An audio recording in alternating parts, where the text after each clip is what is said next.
अनंतपुर नाम के गांव में शीला अपनी सास मोहिनी देवी के साथ रहती थी।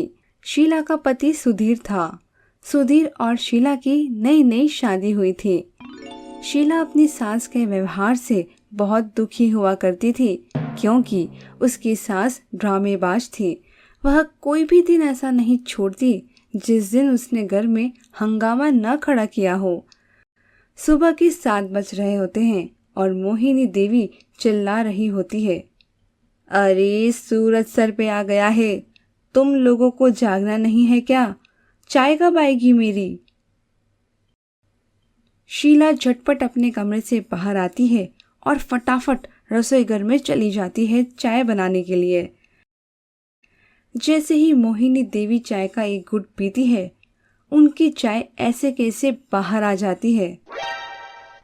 छी छी छी, यह क्या काढ़ा बना के दे दिया है? चाय तक बनाने नहीं आती क्या तुम्हें? और इसमें बिल्कुल शक्कर तो डाली नहीं है। दूसरी चाय लेके आओ। सुबह सुबह के शोर को सुनकर सुधीर भी अपने कमरे से बाहर आ जाता है और माँ से कहता है, अरे क्या सुबह सुबह माँ तुमने घर को सर पे उठा रखा है? क्या हो गया है? अरे तुम मुझसे कुछ मत बोलो। बोलना है तो अपनी पत्नी से बोल। चाय तक बनाने नहीं आती इसे। ऐसा लग रहा है कि शक्कर की जगह नमक डाल के लाई हो। दोपहर का समय हो जाता है। अब बारी आती है खाना बनाने की।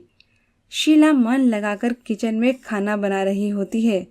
तभी मेहमान आते हैं तो वह किचन से बाहर निकलती है। इतने में उसकी सास किचन में जाती है और सब्जी में नमक ज्यादा मिला देती है, जिससे कि सब्जी एकदम खारी हो जाती है।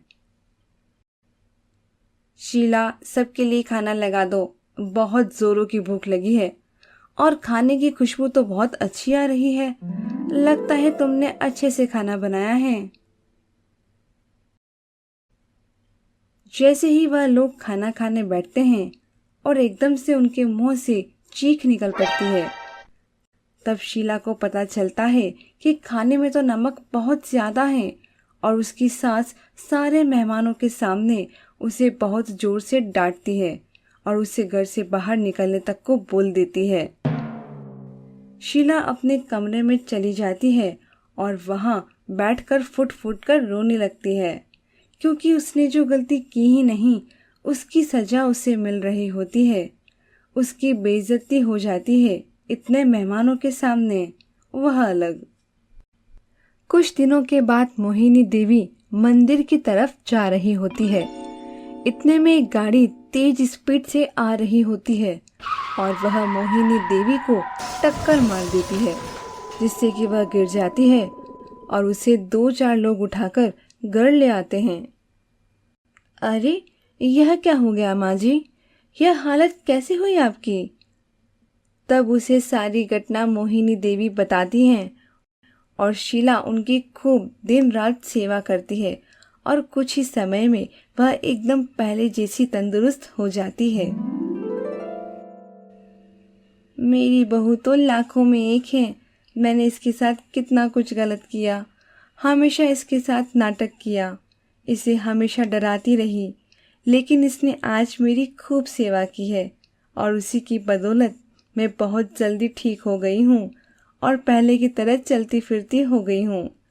तब वह उसका शुक्रिया अदा करती है